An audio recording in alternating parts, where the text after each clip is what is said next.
Hello, my name is Matthew Thomas, and I'm a journalist with Fanside Entertainment, and I'm here with the reality show icon, Dr. Will Kirby. How you doing, man?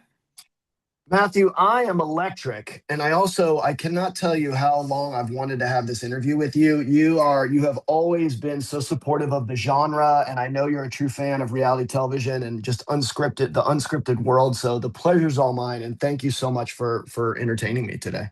Yeah, I mean, I couldn't be more excited to finally get to actually have a full-on interview with you. I mean, you have always been like one of my all-time favorite reality show stars of all time because you're so entertaining. Which actually brings me to why my first question, because I'm curious, like after all the stuff that you've done on reality shows, what made you want to do Celebrity Weakest Link? Yeah, so I'm a big Jane Lynch fan. So many people don't know about me is that I'm not a failed comedian, but I guess let me put it this way: it's exceedingly difficult to be funny, and being a stand-up comedian or a comedian on television is a comedian in the movies is so difficult. Now, being a comedian in the medical world is not that hard. So I'm probably the least funny person that you'll ever see on television, but in terms of the medical world, I'd liken myself to be one of the funniest people. There's only a few of us that actually are funny in this space. And so I'm a huge fan of hers. My friend is actually her agent. And, I've been following her career forever. And I think she's supremely talented and just fills such a unique niche.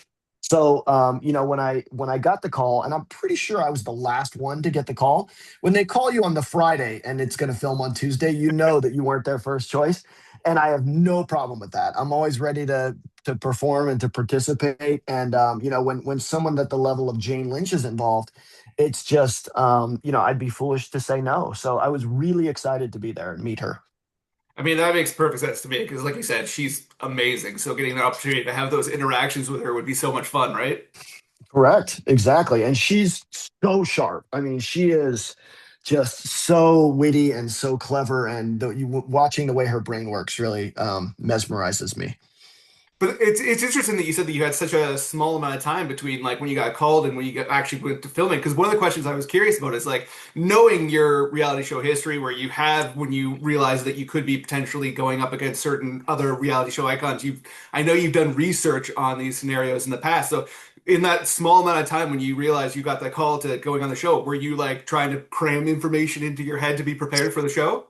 You can't be nervous when things are moving so quickly. You just have to go into the zone. And I've been doing unscripted reality television for 25 years now, if you can believe it. I mean, it's no one's more shocked than I am. I mean, I wasn't there at the very beginning of the genre, but I was almost there at the very beginning. And I'm always prepared.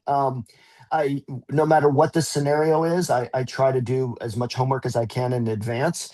And I have no ego about the process, whether they think of me first or whether they think of me last, or anytime I get a call, and I get a lot of calls, and some are projects that just don't make any sense at all. But when it's something like this and it's for charity and it's fun and it's television icons, not just Yeah. doctors, but like people I really revere. I was overly excited. I was really excited. And we all have that little tiny inner voice inside of us that says, you're not good enough or you can't do this. So for a brief moment, I was like, wow, what if I go on there and I embarrass myself or my organization? And what happens if I get kicked out first and I'm not, I think I'm intelligent, but what if I go there and I'm not? So it was very rewarding for me to go there and showcase my ability. And I am the most transparent person you've ever met. There's some categories of culture and knowledge that I just would do really poorly with. But I felt, I really felt like I was locked in. I was having a good day, and I felt like I could compete. And I think I showcased my ability. I mean, obviously you did. Having watched the episode, like the fact that you got so many questions correct was like super impressive. Like, were you super excited when it was over that you showed up so well and done so well? Yeah, you know what? I thank you for your kind words. I knew that I was getting the questions correct, and I felt great about that. But I think even more impressive, even for myself, was how fast I was having word retrieval. Like I was Yeah. retrieving the information extremely quickly. And any of these shows have a lot of subjectivity to them, some more than others, and you're really focusing on the EQ. But in this one, it was about the IQ, and I was just pulling up the material effortlessly, and I know I could do that again if needed to be. So it was, yeah, it's one thing to do it, but it's another thing to do it quickly. And Yep. I just really enjoyed the process. I am so appreciative for Fox for bringing me on, and Stuart Krasnow, who's a legend in the unscripted space. Like I would do it today if they called me this afternoon. I would, put on a mask and blow my nose and go over there and crank it out again. Yeah, I mean, like you said, you did exceptionally well, like pulling that information out so quickly. Which actually, I was that was the another thing I wanted to ask you about because, like, obviously, like, I pride myself on being a pretty knowledgeable person for sure. But like under those bright lights and knowing all the cameras are on you and like you could flop on national television, like, were you feeling a lot of pressure in those moments, or like, were you like pretty cool? No, I mean, I think it's like a duck swimming, right? Like on the surface, it looks really calm, but under the water, the feet are just paddling feverishly. So, Yeah. something that I always say, I train a lot of interns and residents and medical students, and someone will say this is so hard to do, and I say, well, listen, let's stop for a second. Is it hard to do or is it new? Because those are two very, very different things. And to me, this was new. It wasn't hard, it was new. And I think a lot of times people are afraid to take chances in life, because you're going to do poorly at times, and you just have to be comfortable with that. And you're going to fail, and you have to be comfortable with that. But where does that typically occur? It typically occurs when something is new. So, I just reminded myself, like, do I know a ton of information? Yes, I am a master of needless, useless information that cannot be monetized. And let me just go ahead and display that for Jane and the other contestants and the producers and Fox and the audience. Well, you talk about how you like people are freaked out to do new things. Well, like one of the things that I found most entertaining about watching you on the show was I felt like this had to have been a completely new experience for you because you infamously have thrown like every challenge in reality shows that you've ever taken a part of. What did it feel like to all of a sudden be in a situation where you had to give your best effort after having done that for the last 25 years? You know what? It was, in many ways, it was exhilarating, but I think the word that is more appropriate is it was extremely rewarding, because I have from the fans, the Big Brother fans in particular, have always said that, I'm not good under pressure, and I'm not skilled, and I'm not, and I can't compete. And if you look at, Deal or No Deal Island, from a kinetic quotient, I could hold my own with anyone, and if you look at Big Brother from an emotional quotient, I can hold my own with anyone. And now this is the first time I've participated in a show that doesn't involve KQ, and it doesn't involve EQ, and it only focuses on IQ. And I think that I, showed the fans, but more importantly, I showed myself that in that, venue, in that arena, I can be a very, very effective. Yeah, I mean, obviously you are no first timer at having to deal with like the pressures of being in the public and having people judge you by any stretch of the imagination. But like, have you considered after the show was over, like how it would have felt if you had gone out there and you completely flopped and like not necessarily even been like kicked out early, but lasted a long time while consistently getting questions wrong? Like, could you imagine how that would have felt? Yeah, I mean that's and if you let those thoughts creep into your mind, then you're not going to go on reality television. Like that. I very frequently, and again, I'm so blessed to have done this for a quarter century, but to this day, almost, on a daily basis, someone will come up to me and chat with me about reality television, just whether I'm in the grocery line or the post Yeah. office or wherever. And 99%, 90% of the time, it's very positive. But a statement that people frequently come up to me is they say, "Hey, are you Dr. Will from Big Brother?" And I say, "Yes." And they say, "I would never go on that show." And I go, "Well, why not?" I go, "Why not?" And then they can't really, they go, "Oh, well, I'm too busy, or I'm too, my life and Yep. my job." And I'm like, well, like, for you to come up to me and verbalize that you wouldn't do something, under no circumstance in life would anyone do that to anyone else. Like, I would never Yeah. walk up to anyone in any other job and go, "Oh, I would never do that." And so what they're really saying is they're just not in touch with themselves emotionally enough to verbalize, which is like, I would love to do that, but I'm a little bit scared. And so I think it's really important to go outside of your comfort zone. the we live in such a noisy, fast, paced, colorful world that everyone's so busy, no one's going to remember, right? Like no one's going to remember like if I can just provide someone with a little bit of entertainment at a small snapshot in time, then I've accomplished my object very well. So I refuse to live scared, and I'm just gonna we only get one shot at this thing called life, and I'm gonna help other people and be kind where I can, but I'm also gonna showcase my talents and try to have a great time doing it, and hopefully provide entertainment to viewers who want to go along for the ride. Yeah, I mean, I know what you're saying for sure. Like, I can tell you, like, so, like, before I did this interview with you, I was nervous that I was going to come out here and say something stupid or get my information wrong or whatever. But yeah, I had to try to push through and do it anyways, and like try to focus on the excitement of it instead, right? Yeah, I mean, I think there's a phrase that is used in my industry, the aesthetic industry, all the time, and that's "fake it until you make it." Yeah. And I am very, very much against that phrase, because that what it really says is just fake it, right? Just fake it. And I am very much against faking it. I think people respect authenticity. I think they respect honesty. They respect transparency, and and I've always committed to that. And so my honest truth is, do I get scared? Of course, everybody does, but I suppress that. I recognize that those are just temporary feelings. And then I try to have a very honest conversation with myself, which is I am lovable and capable and knowledgeable, and I'm going to go out there and do my absolute best. Yeah, I mean, you talking about being honest though, it also makes me think about like you have a reputation for being perfectly willing to be devious and lying to people all the Whoa, time, what are you and talking about? oh, you know it. So Okay.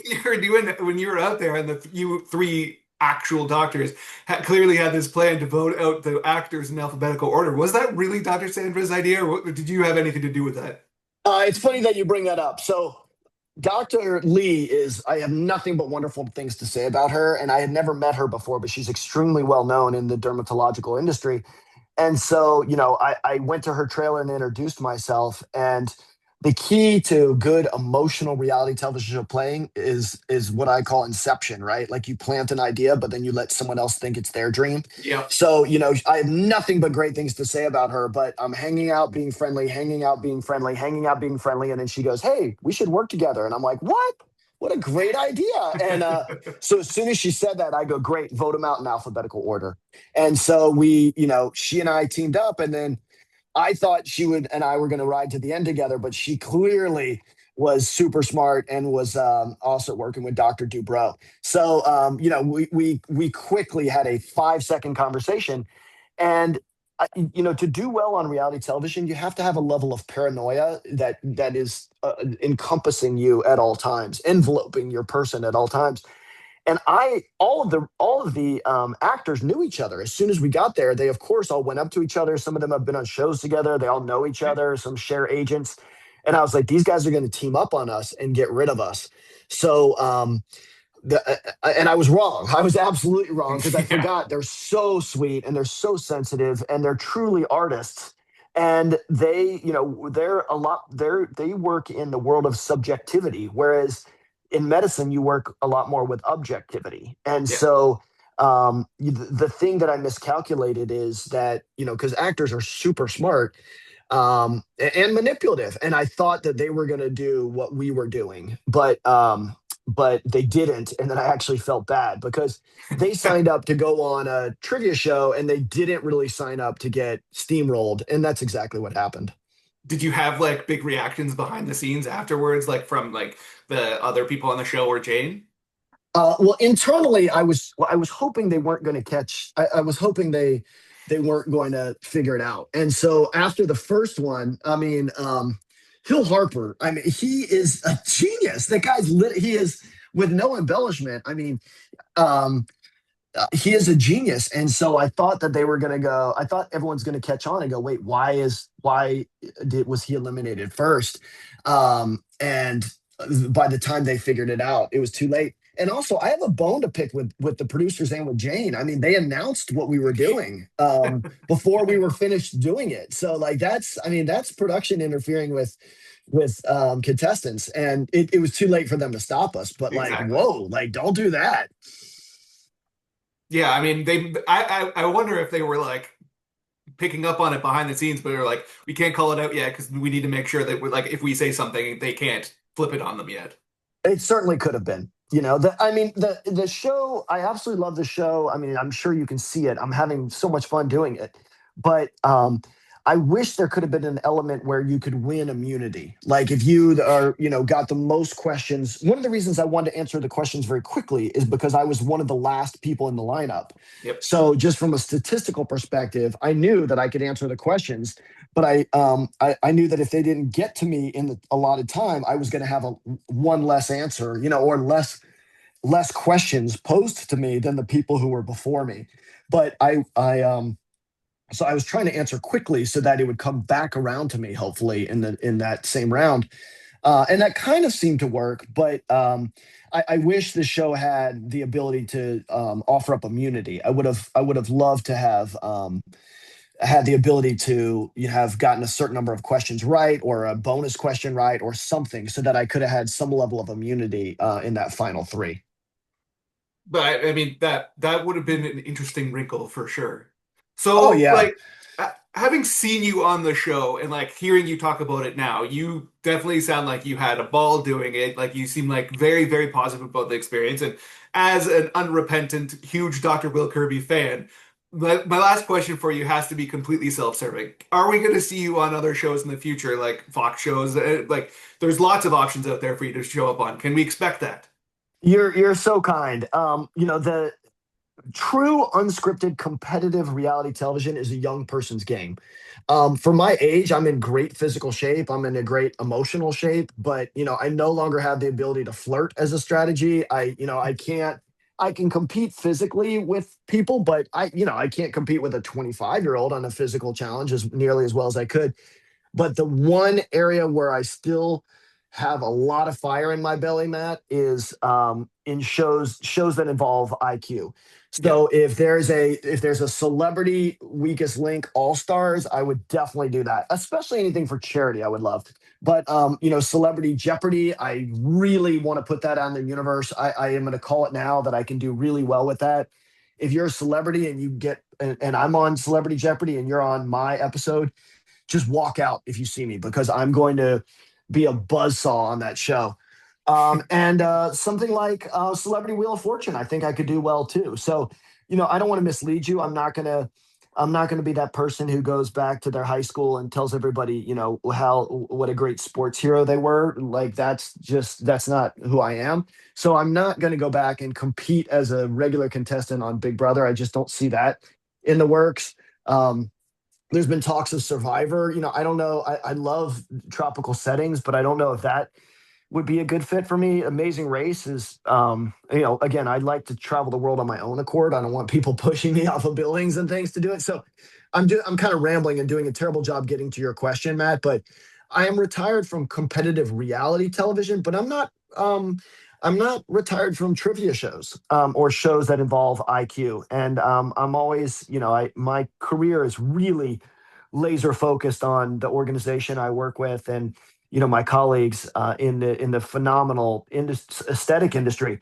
But everyone has hobbies, and mine happens to be reality television. So my hobbies are alive and well. Yeah, I mean, I gotta be honest. I heard all of that, but the main thing I heard was there seemed to be a little bit of a door cracked on a couple of those shows you mentioned. I never want to. I'm very open minded. I would love Celebrity Weakest Link. I still have some work left to do. I need one more shot at it. I think, if I had made it into the final two, I very confidently will tell you that I would have won the show. I mean, I just knew the material. I knew the speed. I was in the zone. I was having a great day. I absolutely would have won. And I think I can do that in Celebrity Jeopardy. So, there's other opportunities for fun participation. Well, I mean, any reality show fan, any Dr. Will Kirby fan, in my personal opinion, as one of those people, absolutely needs to watch you on this show because I thought you were absolutely super entertaining and like Dr. Will of old, prime Dr. Will. Oh, thanks, man. I appreciate it so much. Matthew, can I tell you one? Can I tell you one boring analogy, and you can decide to use this or not? Sure. I once, many years ago, probably 20 years ago, I read an article where Bono from U2, he wrote the song One. and it was a you don't really hear it much these days, maybe at the grocery store, but at the time it was a smash hit and it was everywhere. And anyway, in the interview, he said how frustrating he was because he didn't because people who, the song was really popular, but people didn't understand the meaning of the song. Yep. And he felt like it took away from the song if he had to explain the meaning. And I found that so absolutely fascinating. And as you know, I've worked with the Big Brother producers for nearly 25 years. I've been on more than half those seasons. And I've never really I have to be careful how I put this out there. And again, please feel free to use the names of the producers, Rich Meehan, Allison Grodner, Chris Roach. Like those guys are always so good to me. But much like Bono and the song One, I get a little bit frustrated at this point, 25 years in, that the fans haven't quite put all the Easter eggs together. So that many seasons, little tiny things happen and the fans complain and they don't understand. And no different than the usual suspects. There are little tiny Easter eggs that you have to go back and watch the seasons. Some of those I was in on one way, Yep. shape, or form, and many and some I wasn't, at least overtly on camera. And when you talk about things like The Neighbor from COVID or Mastermind from season 27, what I want to tell the fans is, oh, I got to say this so carefully. Uh, that there's a lot of Easter eggs and a lot of show left to be played, and it's a slow burn. And for me, the seasons tied together. So just like the show Lost, or just like Stranger Things, like you got to watch all the seasons, and you may have to binge and to start to put the little tiny pieces together. But we're not to the end of that story yet. And no one has ever, other than soap operas, no one has ever told a story over 25 years. So, or longer. So tune in and keep watching because there's more to be revealed. I mean, that's tantalizing to consider for sure. Yeah, it'll all come together. Might take 5 years, might take 10 years. Maybe we'll be having this conversation in 25 years from now. We'll just have to wait and see. But keep the faith and keep watching. And there's little things that you may not have picked up on yet. That's awesome. Thank you so much for joining me today. It was a genuine pleasure to get to talk to you finally, and just to have watched you over the last 25 years. And like I said Oh, thanks, before, man. any fan needs to watch you on Celebrity Weakest Link, in my opinion. Oh, I appreciate it so much, Matthew. And you've always been you're a super talented writer, and I'm a big fan of yours. So I appreciate it so much. Thank you very much. Have a great day, man.